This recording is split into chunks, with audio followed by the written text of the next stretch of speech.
but feel free. I'm going to go ahead and get started. Happy Monday, you guys.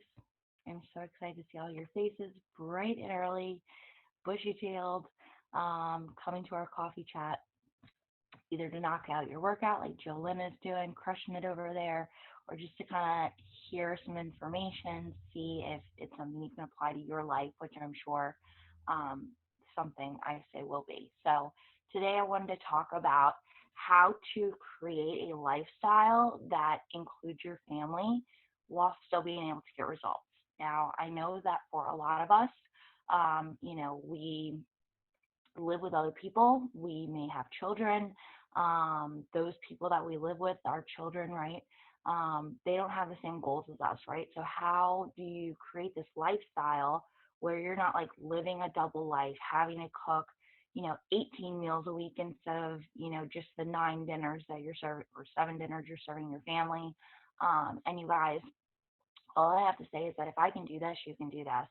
My husband is a super, super picky eater, literally does not eat anything that grows out of the ground except for potatoes and only likes them in French fry form. So if I can figure out ways to get vegetables into my life, and Rebecca's over there laughing because she's picky AF herself, um, like Taco Bell sauce is her vegetable. I'm totally kidding, but seriously, like if we can do this, you guys, you can do it. You just kind of have to figure out what works for you, what works for your family, and then find a way to bring them together. So I always like to start with your goals, right? You need to know what your goals are, and you need to kind of express that to the people that are important to you, the people you live with, the people you are around, the people who you share food with, right? Because let's be real, in today's society, food is what brings us together, right? We wake up, we go our separate ways, and then we come back together for dinner, right? Um, so for me, when I first started, it was very, very important to me to express to my husband why I was doing this, right? Like I wanted to lose weight, but it was more than just wanting to lose weight. It was wanting to gain confidence and feel good about myself and not, have anxiety when it came to food and to stop binging and instead actually fuel my body, right? Um, and I say share this with all of the people that you surround yourself with too, right? Your friends and your not immediate family that live with you, but the ones outside of your home as well, right? I know for me, when I first started, I got a lot of like poking at by my like mother-in-law, by my friends, by even my mom at times, right? We'd go to family functions and I would try to eat mostly veggies, and then everyone was like, oh, you're on this weird diet, right? Most of the time, you guys, they don't understand, right? If they're not in this, they don't get it. And so I always like to say, share your goals, right? Share your goals with the people that matter most. When you share your goals, you guys, it makes it something that you want to stick with. It makes it something that when you're doing these things to create this lifestyle, that they more so understand why you're doing it. Um, with that said, though, you guys, sharing your goals and pushing them onto these people are two totally different things, okay? If your husband is not about working out, do not push him to work out with you because you need to lose weight, right?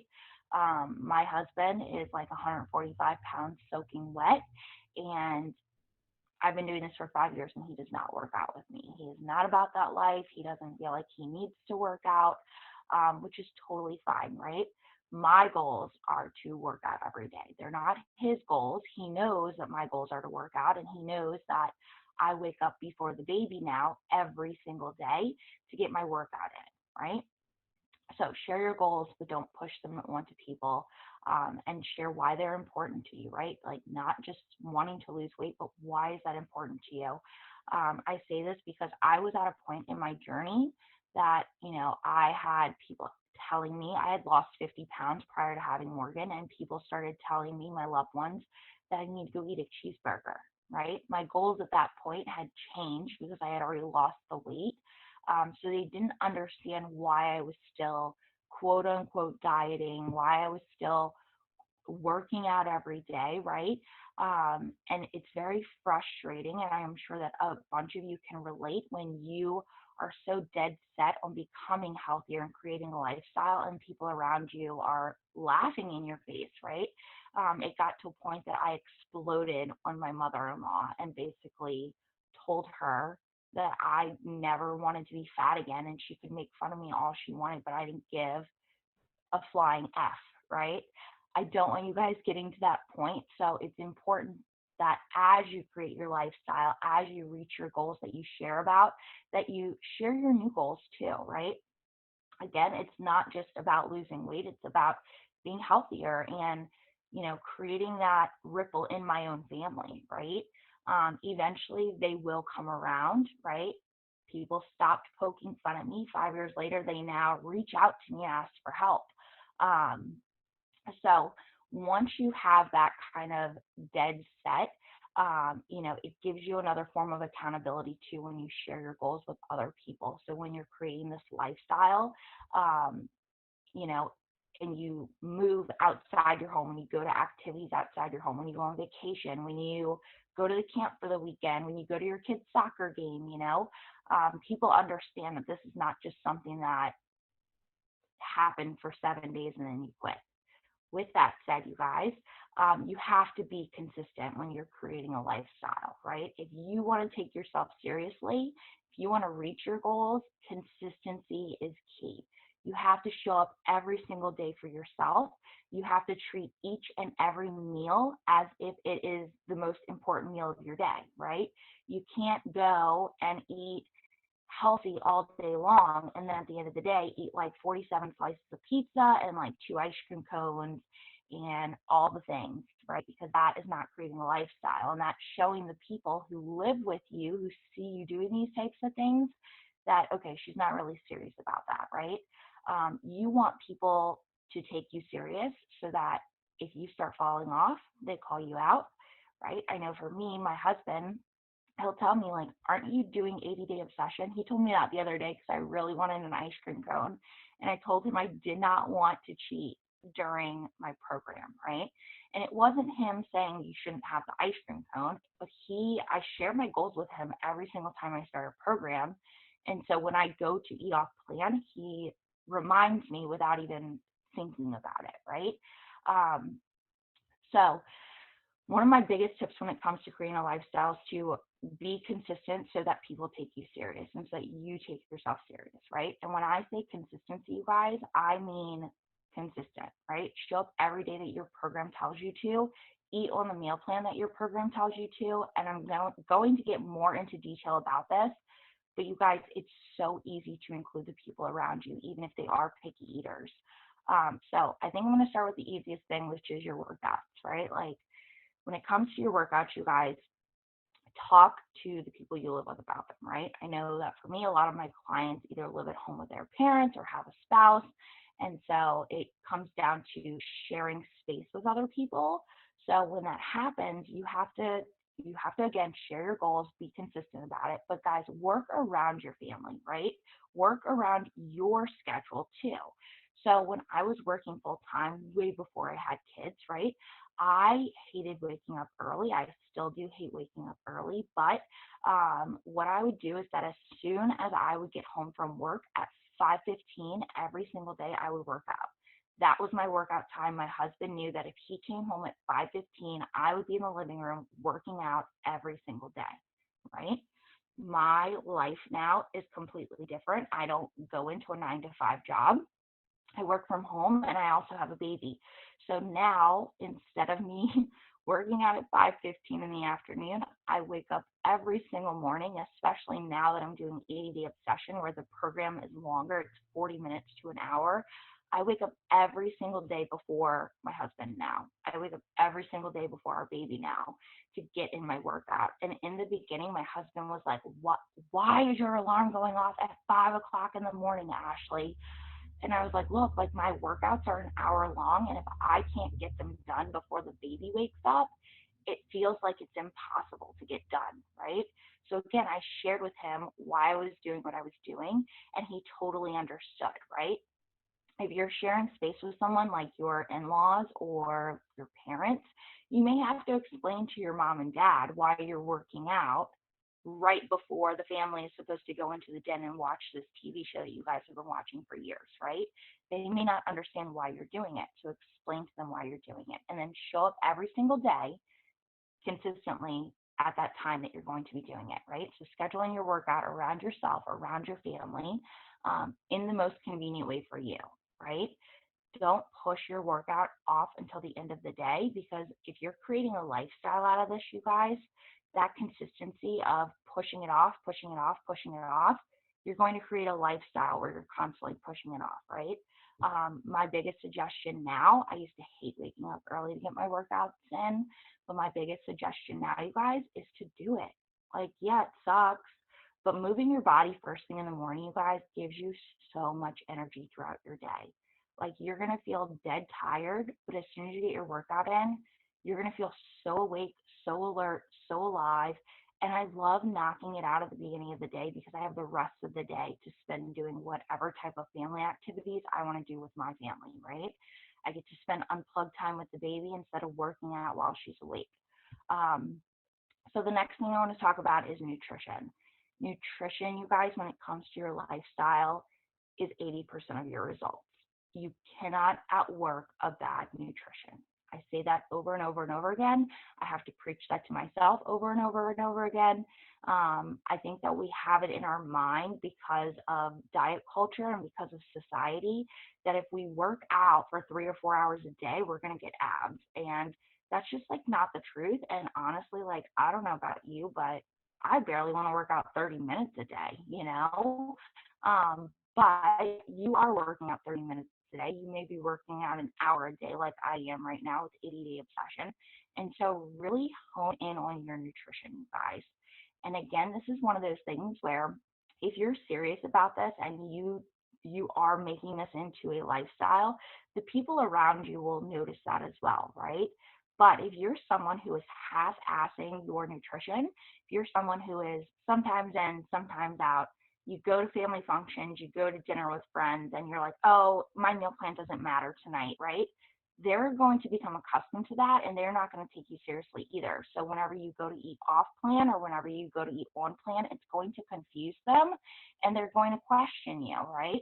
I know for me, my friends know now that if I get invited to a function, whether it's a baby shower or wine night with my girls, they know that I'm bringing a bag of salad, right? I can control that. I'm bringing my veggies with me, and it's not weird, right? In the beginning, it might have been a little weird because my friends were like, whoa, girl, why are you bringing a bag of salad to wine night, right? Like, we're supposed to be drinking our carbs, not eating vegetables. But they're like accustomed to it now and they actually look forward to it and they never bring salad because they know I'm always bringing salad to our functions, right?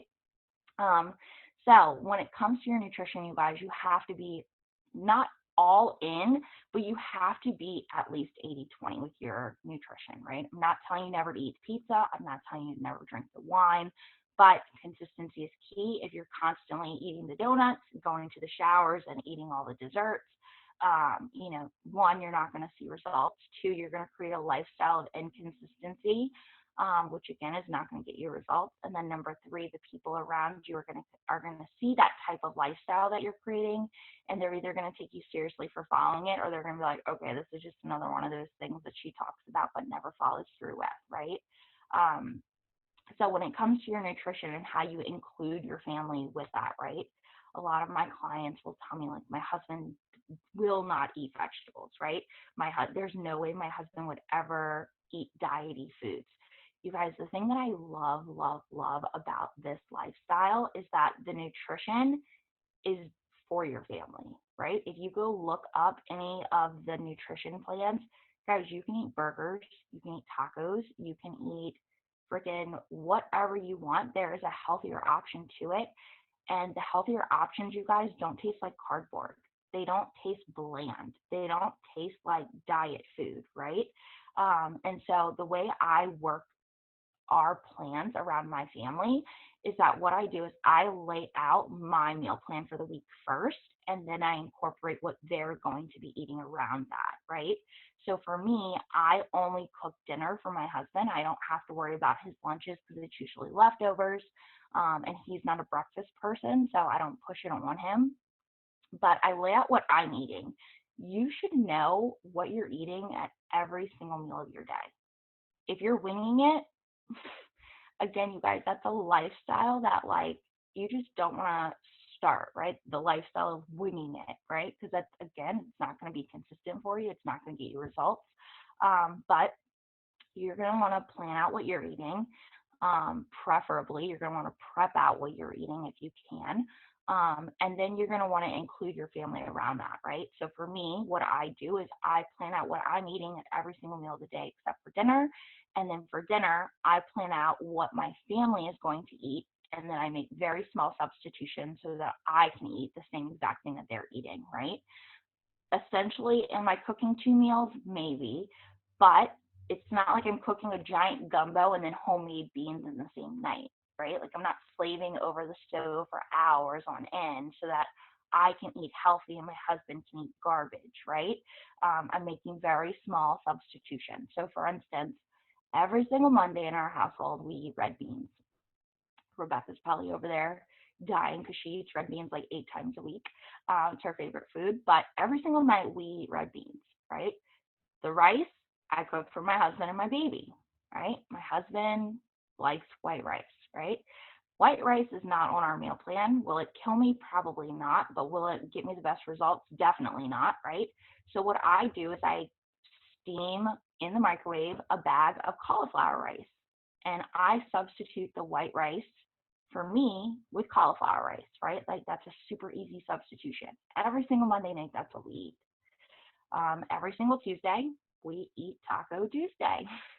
Guys, you can make tacos like 18,000 different ways. I don't know if you are aware of that or if I'm just obsessed with Taco Tuesday and that's what it's become.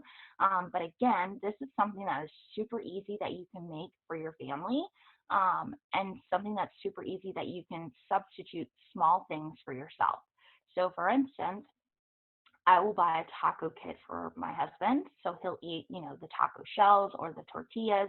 I'll make the ground meat with the low sodium seasoning, which he can never tell is low sodium, right? I'll add in a can of tomatoes so that I'm hiding a vegetable in there that he doesn't even know is happening unless he watches this recording on YouTube because he's a creep and he likes to do that. But I'll eat the taco meat, but instead of me eating the tortilla shells, I'll put it in a zucchini boat or I'll wrap it in lettuce, right?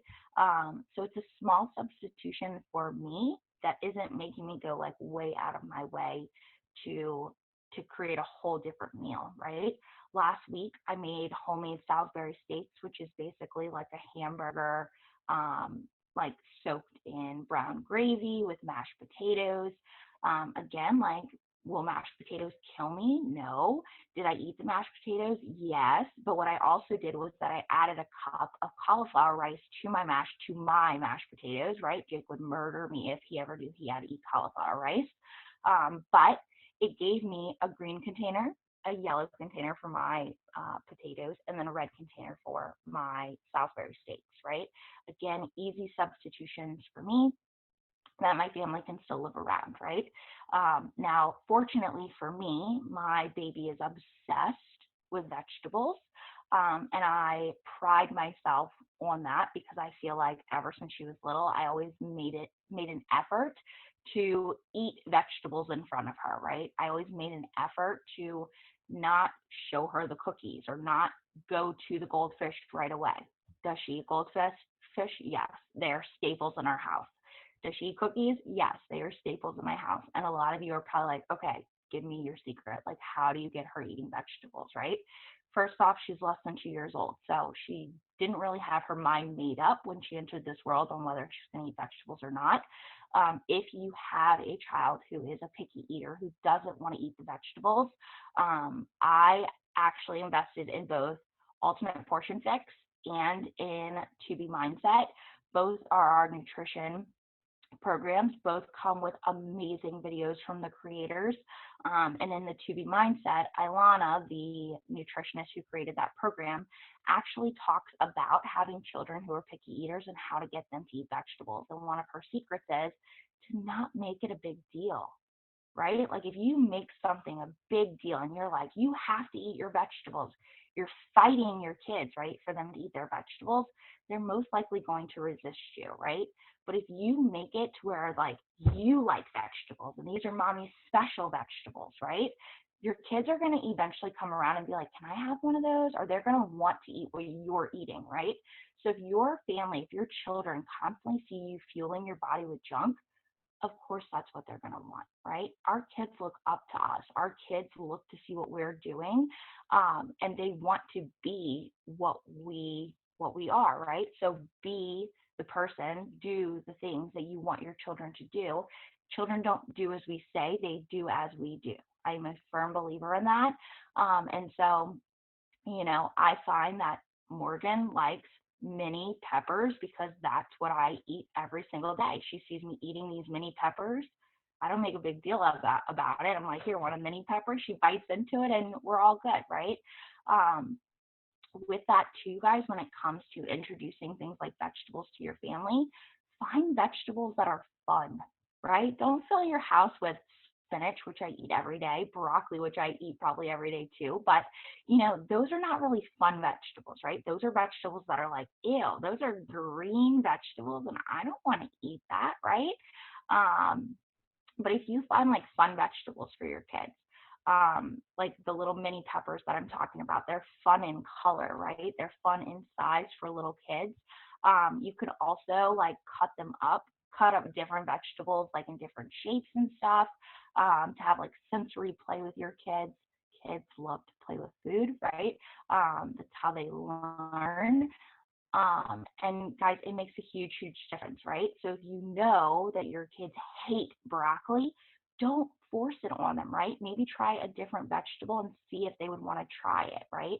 When I was growing up, my mom always put at least one bite of everything she made on our plate. We had to eat that one bite, but if we didn't like it, she didn't force us to eat it, right? But she would take note of which vegetables we were eating a lot of or which vegetables we were asking more of. And those were the vegetables that were staples in our house growing up, right? So when it comes to nutrition, plan out and preferably prep out your meals so you know what you're eating, when you're eating, how much of it you're eating, right?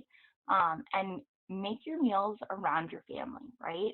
Incorporate meals that you can make easy substitutions for, whether that's sandwiches at lunchtime where you're eating a healthier bread option versus the white bread maybe you're feeding your kids. Um, whether that's a dinner option where you're eating cauliflower rice instead of regular rice, where you can add a cup of vegetables to it, right? Or you could add a side salad so you get your vegetables in. And include your family in that, right? Ask your family what they want to eat for dinner this week, right? I try to ask my husband before I go grocery shopping, tell me one meal you want to eat this week, right? Especially because he's a picky eater. I like to get him involved. Half the time he says, I don't care, but he cares, right? Because if I cooked if I cooked all the things I wanted to cook, he would kill me. Totally fine. But anyway, so basically that's really what I have for you guys. Creating a lifestyle, you guys, it's just all about, being consistent, involving your family in what you're doing, letting them know why you're creating this lifestyle, and showing up to it because it's your goals, right? And over time, your family will become more accustomed to it. Your family will become more more about that life, right? Like if we're going out, Jake will say, "Well, don't you want to bring something to our friend's dinner tonight?"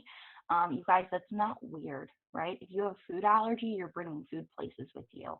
I've brought food to restaurants before. Sometimes you have to call ahead and ask if that's okay. But if you're going to a baby shower, if you're going to a friend's dinner party, if you're going to wine night with the girls, why depend on them to bring food there that you're going to be able to eat on your plan, when you could just do it yourself and say, I just wanted to bring this, and if anyone else wanted to eat on it too, it's totally fine with me, right? You guys, you don't have to feel like you're depriving yourself. You don't have to feel like you're the outsider, right? Which is probably how you feel if you're just starting this journey. Um, when people are poke fun at you or ask questions about it, just remember it's because they're not following the same plan that you have, and they may not have the same goals that you do. So it's super important for you to talk to them about that, to explain it, and then for you to stick to it, because if you're not consistent, you guys, people are going to take it as a joke, and it's going to be a lot harder for you to create that lifestyle, right?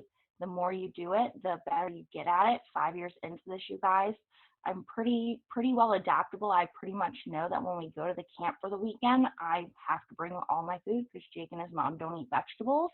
I know when we go to dinner at a friend's house, I have to bring a bag of salad. Our friends the other night, they actually surprised me and they made vegetables. They made like zucchini and squash. His friend Jordan was like, I know that you like vegetables, so I bought you some little zucchinis. But guys, people take note of that, right? And my favorite part about creating this lifestyle is that people take note of that. And you may not realize this, but they start implementing the things that you do, like bringing vegetables to the table, because they know that's what you do on a regular basis, right? So if you guys have any questions, I would love to answer them. I wanted to try to keep this super short, but basically create the lifestyle, share your goals, become consistent, scheduling your workouts, stick to that schedule, right? Bosses don't cancel meetings.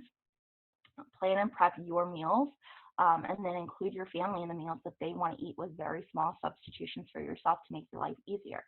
So if y'all have any questions, let me know. I just want to say really quickly